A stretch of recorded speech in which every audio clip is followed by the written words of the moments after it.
आणि आता घेणार आहोत विविध क्षेत्रातील महत्त्वाच्या बातम्यांचा वेगवान आढावा सुपरफास्ट 100 बातम्यांमधून।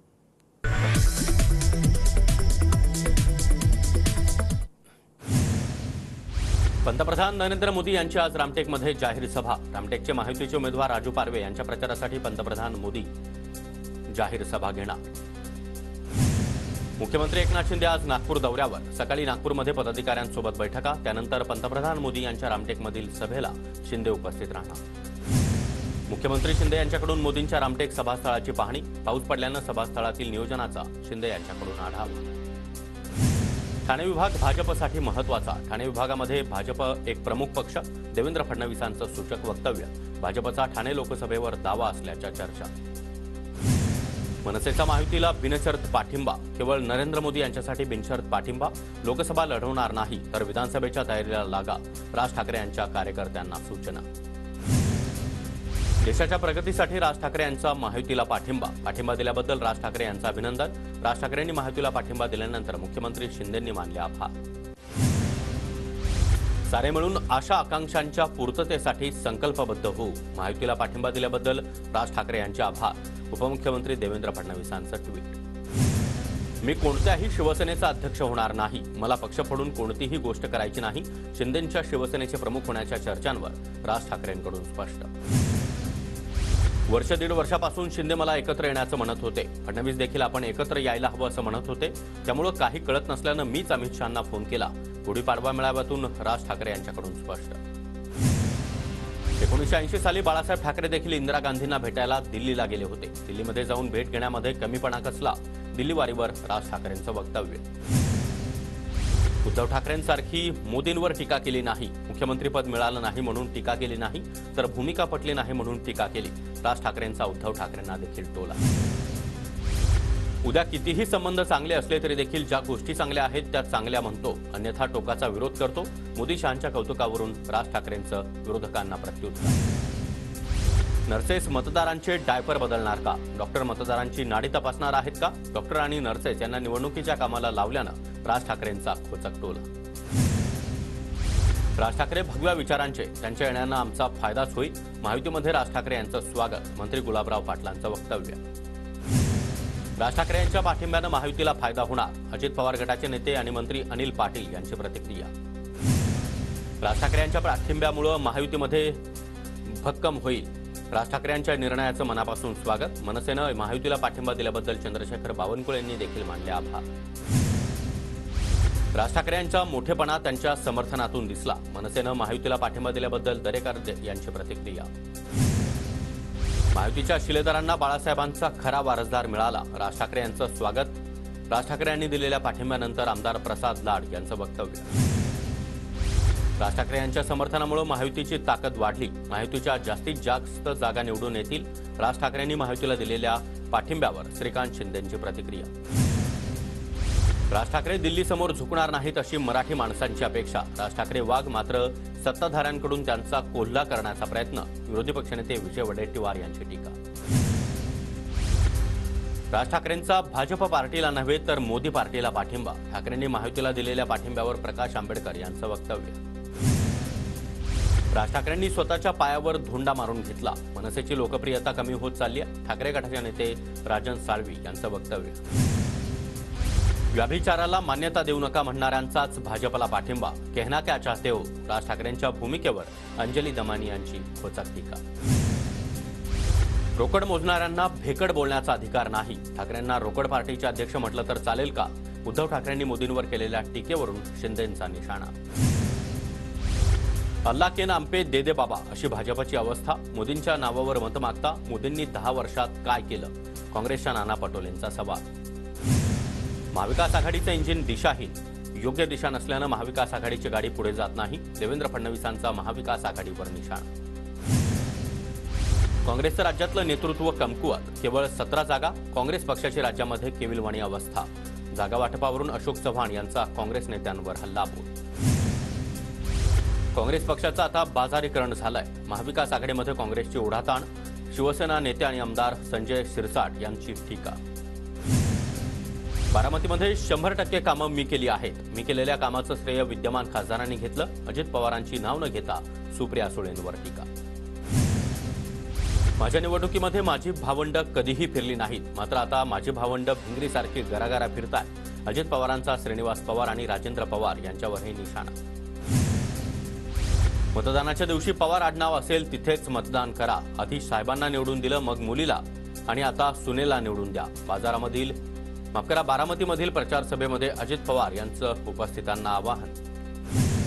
विकासाचा वेग कायम ठेवायचा असल्यास घड्याळाशिवाय पर्याय नाही। बारामतीमधील नागरिकांना अजित पवार यांचं आवाहन। महाविकास आघाडीचा जागा वाटपाचा फॉर्म्युला ठरला। शिवसेना 21, काँग्रेस 17 तर राष्ट्रवादी काँग्रेस शरद पवार गट 10 जागांवर लढणार। संयुक्त पत्रकार परिषदेमध्ये घोषणा। सांगलीमध्ये लोकसभेचा तिढा अखेर सुटला। सांगलीची जागा ठाकरे गटाकडेच। चंद्रहार पाटील हेच सांगलीमधून महाविकास आघाडीचे उमेदवार। संयुक्त पत्रकार परिषदेत घोषणा। भिवंडीची जागा देखील शरद पवार गटाकडेच। बाळ्यामामा म्हात्रे निवडणुकीत लढवणार। भिवंडीच्या जागेवर काँग्रेसनेही केला होता दावा। सांगलीची जागा शिवसेना ठाकरे गटाला सोडल्यानंतर विशाल पाटील समर्थक आक्रमक। विशाल पाटील अपक्ष निवडणूक लढवणार असल्याची चर्चा। महाविकास आघाडीमधील सांगली लोकसभा जागेच्या निर्णयावर आज सांगलीमधील काँग्रेस नेत्यांची बैठक। विश्वजित कदम, विशाल पाटील, आमदार विक्रम सावंत बैठकीला उपस्थित असणार। सांगलीची जागा ठाकरे गटाला दिल्यानं काँग्रेसमध्ये संतापाची लाट। सांगली जिल्ह्यातील अनेक काँग्रेस पदाधिकाऱ्यांचे राजीनामे। भिवंडीमध्ये महाविकास आघाडीमध्ये बंडखोरी होण्याची शक्यता। काँग्रेसचे दयानंद चोरगे अपक्ष निवडणूक लढवण्यावर ठाम। भिवंडीची जागा शरद पवार गटाला गेल्यानं काँग्रेसचे कार्यकर्ते नाराज। विशाल पाटील अपक्ष लढणार नाही। हायकमांडचा आदेश कार्यकर्ते मान्य करतील। नाराज असलेल्यांची आम्ही समजूत काढू। नाना पटोलेंची प्रतिक्रिया। शरद पवार गटाची यादी आज जाहीर होण्याची शक्यता। साताऱ्यामधून श्रीनिवास पाटलांकडे विनवणीचे प्रयत्न होण्याची शक्यता, तर श्रीनिवास पाटील नाही बोलल्यास शशिकांत शिंदेंना उमेदवारी, सूत्रांची माहिती। सुधीर मुनगंटीवार यांच्या वक्तव्याचा निषेध करते। मुनगंटीवारांनी केलेलं वक्तव्य अस्वस्थ करणार। मुनगंटीवारांच्या वक्तव्याचा सुप्रिया सुळे यांच्याकडून निषेध। सुप्रिया सुळे आणि सुनीता पवार आज खडकवासल्याच्या दौऱ्यावर। सुप्रिया सुळे नवले पूल परिसरामध्ये पाहणी करणार, तसंच कार्यकर्त्यांच्या भेटी देखील घेणार, तर सुनीता पवार खडकवासल्यामधील चिखलेवाडीमध्ये ग्रामस्थांसोबत संवाद साधणार। रश्मी बर्वे यांच्या जात पडताळणी प्रमाणपत्र याचिकेवर आज सर्वोच्च न्यायालयामध्ये सुनावणी। जात प्रमाणपत्र रद्द झाल्यानं लोकसभेची उमेदवारी गेली, त्याचबरोबर जिल्हा परिषद सदस्यत्व देखील रद्द।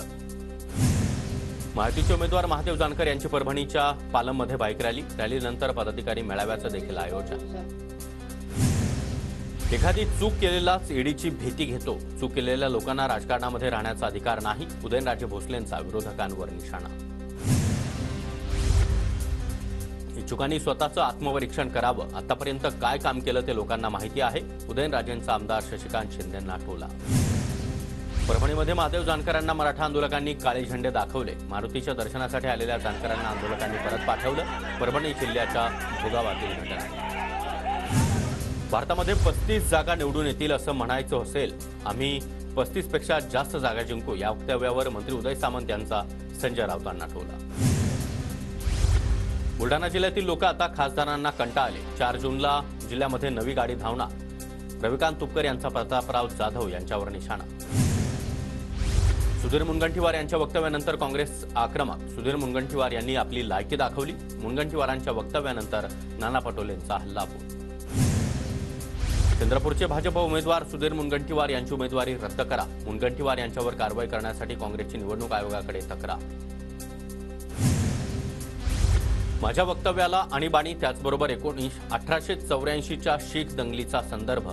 चंद्रपुरात केलेल्या वक्तव्यानंतर सुधीर मुनगंटीवार यांचं स्पष्टीकरण।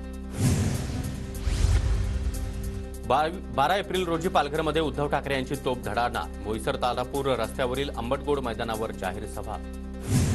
सोलापूरमधील गुढीपाडवा रॅलीमध्ये प्रणिती शिंदे आणि राम सातपुते आमनेसामने। प्रणिती शिंदे काँग्रेसच्या तर राम सातपुते भाजपचे उमेदवार। दरम्यान काँग्रेस आणि भाजप कार्यकर्त्यांची जोरदार घोषणाबाजी। महायुतीचे उमेदवार पियुष गोयल यांच्या कार्यालयाचं आज उद्घाटन। उपमुख्यमंत्री देवेंद्र फडणवीस यांच्या हस्ते उद्घाटन होणार। एकनाथ खडसे भाजपमध्ये येत आहेत ही काही वेगळी गोष्ट नाही। मोदींच्या नेतृत्वाला इतर पक्षाची लोक देखील मान्य करतात। एकनाथ खडसे यांच्या भाजप प्रवेशावर सुनबाई आणि उमेदवार रक्षा खडसे यांची प्रतिक्रिया।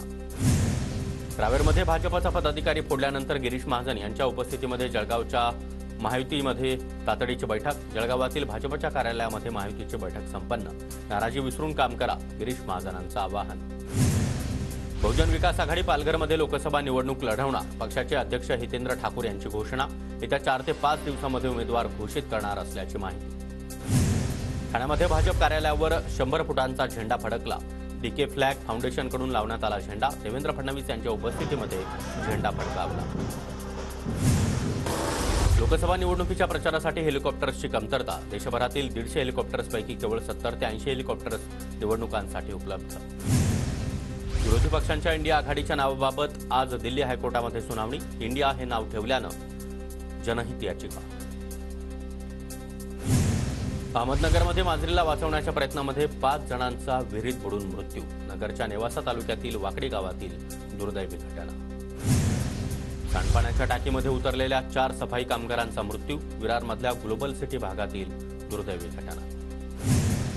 वाशिमच्या धोडप बुद्रुक भोगणी परिसरामध्ये गारपिटीमुळे बर्फाची चादर. भाजीपाल्यासह फळबागांचं देखील मोठं नुकसान. भंडारा जिल्ह्यामध्ये ठिकठिकाणी अवकाळी पावसाची हजेरी. उकाड्यानं त्रस्त नागरिकांना काहीसा दिलासा. अवकाळी पावसामुळे उन्हाळी भात पिकाला देखील नवसंजीवनी. वर्ध्यामध्ये अवकाळी पाऊस आणि गारपिटीमुळे उन्हाळी पिकांचं अन्य पिकांचं देखील मोठं नुकसान. नुकसानामुळे शेतकरी हवालदिल. परभणीच्या गंगाखेड दुपारच्या सुमारामध्ये अवकाळी पावसाच्या सरी कोसळल्या. उकाड्यापासून बेजार नागरिकांना काहीसा दिलासा. वाशिमच्या मंगळूरपीर, रिसोड, मालेगाव तालुक्यासह वादळी वाऱ्यासह अवकाळी पाऊस आणि गारपीट, त्याचबरोबर उन्हाळी पिकांचं मोठ्या प्रमाणात नुकसान. जळगावच्या जामनेरमध्ये अवकाळी पावसाची हजेरी. रब्बी हंगामातील गहू, हरभऱ्यासह इतरही पिकांचं नुकसान. नागरिकांना उकाड्यापासून काहीसा दिलासा. मंत्री गिरीश महाजन यांच्याकडून पावसामुळे नुकसान झालेल्या पिकांची पाहणी. जळगावच्या जामनेरमध्ये अवकाळी पावसाचा पिकांना मोठा फटका. अमरावतीच्या चांदूर बाजार तालुक्यामध्ये गारपिटीसह वादळी वाऱ्याचा पाऊस. गहू, संत्रा, कांदा यासह अनेक पिकांचं मोठं नुकसान. आमदार बच्चू कडू यांच्याकडून नुकसानीची पाहणी. पुढील 3 दिवस राज्यामध्ये हलक्या सरींचा अंदाज. मराठवाडा, विदर्भ आणि मध्य महाराष्ट्रामध्ये तुरळक ठिकाणी सोसाट्याच्या वाऱ्यासह हलक्या पावसाची शक्यता. रत्नागिरीच्या मंडणगड तालुक्यामध्ये पाणी टंचाई. तालुक्यातील 7 गावांमधील 40 वाड्यांमध्ये पाणी. गुढीपाडव्याच्या शुभ मुहूर्तावर कोकणामधून दुप्पट हापूस आंबे एपीएमसी मार्केटमध्ये रवाना. मागील 2 दिवसांमध्ये 55,000 हापूसच्या पेट्या वाशीच्या एपीएमसी मार्केटमध्ये दाखल झाल्याची माहिती. नाशिक जिल्ह्यातील 15,000 बाजार समित्यांमध्ये कांदा लिलाव 11 दिवसांपासून बंद. हमाल, मापाडी आणि व्यापाऱ्यांच्या वादावर तोडगा न निघाल्यानं जवळपास 1 लाख क्विंटलची खरेदी विक्री ठप्प. नंदुरबारमधील कांद्याला परराज्यातून मागणी वाढली. नंदुरबार बाजार समितीमध्ये कांद्याची आवक वाढली. दररोज 3,000 क्विंटल कांद्याची आवक. नांदेडमध्ये हिरव्या मिरचीची आवक झाल्यानं मिरचीच्या दरात वाढ. मिरचीला 100 ते 120 रुपये किलो दर. शेतकऱ्यांना दिलासा. साताऱ्याच्या कराड कृषी उत्पन्न बाजार समितीमध्ये गुढीपाडव्याच्या मुहूर्तावर गुळ सौदे. गुळाला कमाल 4,175 रुपये प्रति क्विंटल दर, तर सरासरी 3800 रुपयाचा दर मिळाला. नंदुरबारमध्ये भाजीपाल्याची आवक घसरली, मात्र दर स्थिर. गुजरातमध्ये मोठ्या प्रमाणावर भाजीपाला जात असल्यानं जिल्ह्यामध्ये भाजीपाल्याची आवक घटली. नंदुरबार जिल्ह्यामध्ये उकाड्यामुळे शेतीची कामं मंदावली. शेतकऱ्यांना 2 सत्रामध्ये उरकावी लागत आहेत शेतीची कामं. पुण्याच्या भोरमधील कासुर्डी गावामध्ये सुभेदार नरवीर तानाजी मालुसरे प्रतिष्ठानकडून धर्मवीर बलिदान दिनानिमित्त पदयात्रा. पदयात्रेमध्ये नागरिकांचा मोठा सहभाग. मावळमधील भाजे गावामध्ये गुढीपाडव्याच्या निमित्तानं शिवरायांच्या अश्वारूढ पुतळ्याचं अनावरण. कार्यक्रमाला वृद्धांनी घेतली मर्दानी खेळांचा आनंद. इचलकरंजी शहरामध्ये 2 कुटुंबांमध्ये तुंबळ हाणामारी. एकावर चाकू हल्ला. 6 जण पोलिसांच्या ताब्यात. मुंबईसह उपनगरांमध्ये एप्रिलच्या सुरुवातीला 2,837 घरांची विक्री. मुद्रांक शुल्क वसुलीच्या रूपानं 238 कोटींचा महसूल जमा. महानिर्मिती 1,000 मेगावॉटचे सौर वीज प्रकल्प उभारणार. सौर प्रकल्पांमुळे औष्णिक वीज केंद्रामधील भार कमी होण्यास मदत होणार. मुंबईमधील दादर परिसरातील टिळक पुलाच्या पुनर्बांधणीचं काम वेगात सुरू. मात्र पालिका आणि महारेल यांच्या गैरसंवादाचा फटका परिसरातील रहिवाशांना बसणार. मुंबई पुणे एक्सप्रेसवेवरील पुणे मार्गिका आज दुपारी 12 ते 3 वाजेपर्यंत बंद. पनवेल कर्जत रस्त्यावर लोखंडी गर्डर बसवण्याच्या कामासाठी ब्लॉक घेतला जाणार. पुण्यामध्ये पाणीपुरवठ्याच्या तक्रारींची संततधार. गेल्या 4 दिवसांमध्ये तब्बल 400 तक्रारींची पाणीपुरवठा विभागाकडे नोंद. सावित्रीबाई फुले पुणे विद्यापीठातील नियुक्त्या आचारसंहितेमुळे रखडल्या. कुलसचिव, अधिष्ठाता आणि पदांच्या नियुक्त्यांसाठी जूनपर्यंत प्रतीक्षा. पुणे म्हाडाकडून नागरिकांना घरांसाठी अर्ज भरण्यास 30 एप्रिलपर्यंत मुदतवाढ. म्हाडाच्या सोडतीसाठी नोंदणी करण्यास आता 7 मार्चपासून सुरुवात. राज्यासह देशामध्ये क्षयरोगावरील औषधांचा तुटवडा. पुढील 3 महिने क्षयरुग्णांना नियमित औषधं मिळणं मुश्किल.